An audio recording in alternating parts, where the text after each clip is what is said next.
আজকে বানাবো soft egg pizza.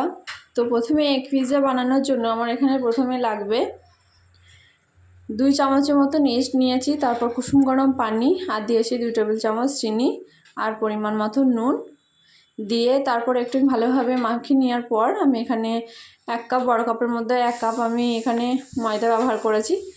ময়দাটাকে ভালোভাবে মাখিয়ে রেখে আমি রেস্টে 2-3 ঘন্টার জন্য রেখে দেবো। তো 2-3 ঘন্টার পর আমি ফিরে এলাম। দেখুন 2-3 ঘন্টার পর আমার ইস্টার যে ডোটা ভিজেছি সেটা অনেকখানি ফুলে উঠেছে। তো এটার আমি যে বাতাসটা আছে ঢুকে সেটাকে আমি বার করে দিচ্ছি। তো বের করে দেওয়ার পর আমি এটাকে আরও কিছুক্ষণ রেস্টে রেখে দেবো। তো এদিকে আমি পুরটা যেটা ডিমের আমি যেটা বানাবো সেটা আমি এখানে তৈরি করে নিচ্ছি। তো ডিমের যেই ভুজিয়ার মতন আমি এটা বানাবো পুরটা, তার জন্য আমি এখানে দিয়েছি সাদা তেল, তারপর দিয়েছি কুচি কুচি করে কাটা পেঁয়াজ আর দিয়েছি ক্যাপসিকাম আর টমেটো। এখানে আপনার ক্যাপসিকাম অনেক রকম কালার আছে, সেটাও দিতে পারেন। আমি এখানে গ্রিন কালার যে সবুজ কালারের কালারটা হয় আমি সেটা দিয়েছি। ক্যাপসিকাম না দিলেও চলবে। এটাতে আমি ছোটো ছোটো কুচি করে দিয়েছি, কারণ ছোটো ছোটো কুচিটা করলে কি হয় খেতে অনেকটা বেশ ভালো লাগে। অনেক মোটা মোটা হয়ে গেলে সেটা খেতে অতটা ভালো লাগে না, তার জন্য আমি এখানে ছোটো ছোটো করে দিয়েছি। আপনারা চাইলে ছোটো বড় সাইজ করে কেটে নিতে পারেন। তো তারপর আমি দিয়েছিলাম সামান্য নুন দেওয়ার পর আমি এখানে কিন্তু 1টা ডিম দিয়েছি। তো আমি যেহেতু 1টা ডিমের করব, এখানে কিন্তু আপনারা ডিমটাও বাড়িয়ে নিতে পারেন, যদি 2টো চান 2টো দিতে পারেন। তো আমি এখানে 1টা ডিমেরই করব, তার জন্য ডিমটাকে আমি এর মধ্যে দিয়ে অনেকক্ষণ ধরে একটু ভাজা ভাজা করে নেবো, যাতে ভালোভাবে সব কিছু সেদ্ধ হয়ে যায় বা হালকা ভাজা ভাজা করা হয়ে যায়। এরপর যেহেতু এটা ওভেনে যাবে, তাতে আরও একটু ক্যাপসিকাম যদি একটু শক্ত থাকে, টমেটোগুলো শক্ত থাকে, সেগুলো কিন্তু ওভেনে যাওয়ার এটা পুরোভাবেই সেদ্ধ হয়ে যাবে। এর আগেও আমি একটা পিৎজা রেসিপি শেয়ার করেছি, এটা আমার চ্যানেলে ফুল ভিডিওটা আছে, আপনারা চাইলে দেখে নিতে পারেন। সেটা শুধু আমি ক্যাপসিকাম টমেটো এরকম দিয়েই করেছি, চিজ দিয়ে। তো আপনারা চাইলে সেটাও দেখে নিতে পারেন আমার চ্যানেলে গিয়ে। তো তারপর দেখুন এখানে আমি ডোটাকে একটু ময়ান দিয়ে নিয়েছি, ভালোভাবে ময়ান দেওয়া হয়ে গেছে। যে ময়ান দিবেন দেখবেন একটু নরম নরম ডোটা হয়ে থাকবে, কিন্তু যতক্ষণ আপনি দেখবেন ময়ান দিতে লাগবেন তখন কিন্তু এরকমভাবে মালিশ দিতে লাগবেন। তারপরে দেখবেন ডোটা কিন্তু অনেকটা একটু শক্ত শক্ত টাইপের হয়ে যাচ্ছে, তখন আর হাতে বেশি চিটিয়ে লাগবে না। তো সেটার সময় আপনি বুঝতে পারবেন যে ডোটা একদম রেডি হয়ে গেছে। তো এখানে আমি দেখুন অনেকক্ষণ ধরে আবারও ভালোভাবে টেনে টেনে এটাকে ময়ান দিয়ে নিচ্ছি। তো এটাকে আমি ভালোভাবে মালিশ দেওয়া হয়ে গেলে, আমার মালিশ দেওয়ার পর আমি এটাতে অল্প করে কিন্তু আটা দিয়েই মালিশ দিয়ে নিচ্ছি, বেশিভাবে আটা দেওয়া যাবে না, যত চিটচিটি থাকুক। তো এটা শুধু এরকম আটাটা দিতে হবে যাতে আমি এটা ভালোভাবে বেলে নিতে পারি। তো এখানে আমি প্রথমে বড় করে একটু গোল করে বেলে নেব। তো বেলা যখন আমার হয়ে যাবে, তো বেলার পর আমি এটা কিন্তু আবার মুড়ে নেব। মুড়ে দেওয়ার পর আমি এটাকে আবার ছোটো সাইজ করে বেলে নেবো। এটা কিন্তু আমি এখন পাতলা সাইজ করে বেলে নিচ্ছি। আমার ভিডিওটি যারা এখনও পর্যন্ত দেখছেন, তারা যদি আমাদের ভিডিওটি যদি একটুকুন আপনাদের ভালো লেগে থাকে, তাহলে অবশ্যই একটা লাইক দিয়ে যাবেন, এবং আমার চ্যানেলে যারা নতুন এসছেন তারা অবশ্যই আমার চ্যানেলটি সাবস্ক্রাইব করে যাবেন। এই দেখুন আমার এবারে কিন্তু আমি আবার কিন্তু ভালোভাবে গোল করে বানিয়ে নিচ্ছি, যেরকম পিৎজা শেপ হয়, তো সেরকম আমি গোল একটা শেপ দিয়ে নিচ্ছি। তো এটা দেওয়ার পর দেখুন এখনও কিন্তু হালকা হালকা চিটি চিটি যাচ্ছে, কিন্তু আমি অল্প অল্প করে আটা দিয়ে, যেহেতু আমাকে এটা গোল করে বানাতে হবে, তার জন্য আটাটা দিচ্ছি। নাহলে আটা যত কম পরিমাণে দিতে পারবেন ততই ভালো, বেশি আটাটা দিলে কিন্তু এটা শক্ত হয়ে যাবে।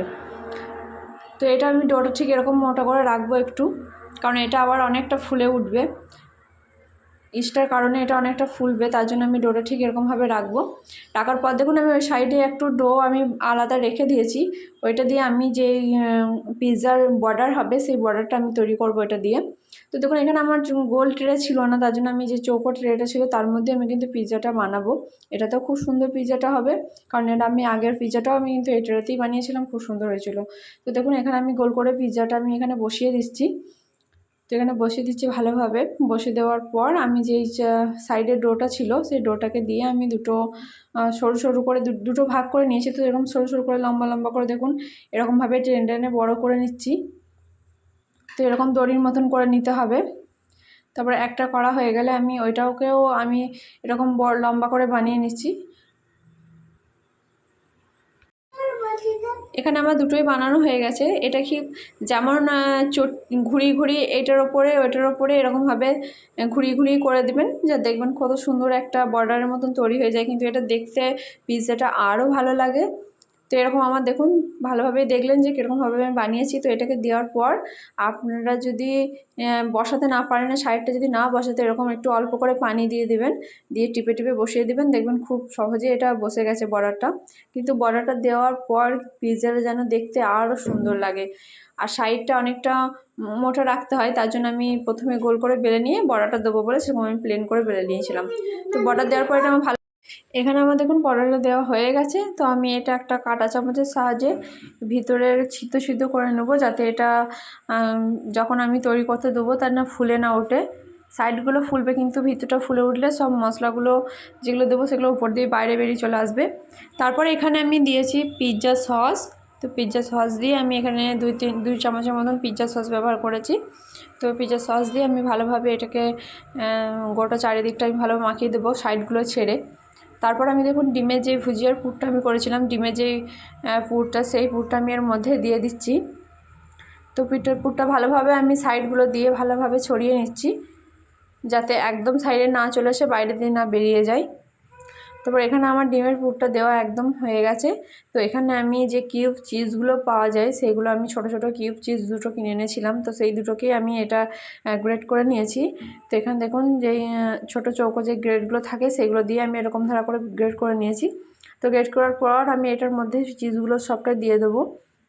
তো চিজটা আমার এখানে পুরোভাবে দেওয়া হয়ে গেছে। দেখুন কত সুন্দর লাগছে দেখতে।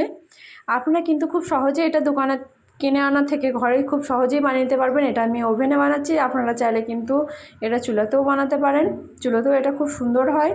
তো এরপরে আমি দেখুন সাইডটা যেটা থাকছে, যে বর্ডারটা থাকবে, তো সেটা থেকে হালকা কালার আনার জন্য আমি এখানে গরুর দুধ আমি একটু অল্প নিয়ে গরুর দুধটা ব্রাশে করে দিচ্ছি। তারপর এখানে আমি ওভেনটা 10 মিনিটের জন্য ফ্রিজ করার জন্য রেখে দিয়েছিলাম। 10 মিনিট আমার এখানে ওভেনটা ফ্রি হিট হয়ে গেছে। তারপর আমি এখানে 160 ডিগ্রি তাপমাত্রায় দিয়েছি। 160 ডিগ্রি তাপমাত্রাতে আমি 20 থেকে 25 মিনিট বেক করেছি, আর 5 মিনিট এক্সট্রা দিয়ে ওপরে কালারটা নিয়ে এসেছি, যাতে ওপরটা দিয়ে হালকা কালারটা আসে। দেখুন কত সুন্দর কালার এসেছে। আর এটা খেতেও একদম দোকানের থেকেও মানে অনেক সুন্দর, বলতে পারেন যে খুব সুন্দর হয়েছে। কারণ এটা আমাদের দেওয়ার সঙ্গে সঙ্গেই তো উধাও সবাই মিলে খেয়েছে, খুব মজাও করেছে। তো আপনারা যদি চান আপনাদের ঘরের বাচ্চাদের জন্য বা আপনাদের জন্য বানিয়ে নিতে পারেন, খুব চটজলদি বানানো হয়। তো আজকের ভিডিওটা এই পর্যন্তই, আবার আসছি অন্য কোনো ভিডিও নিয়ে।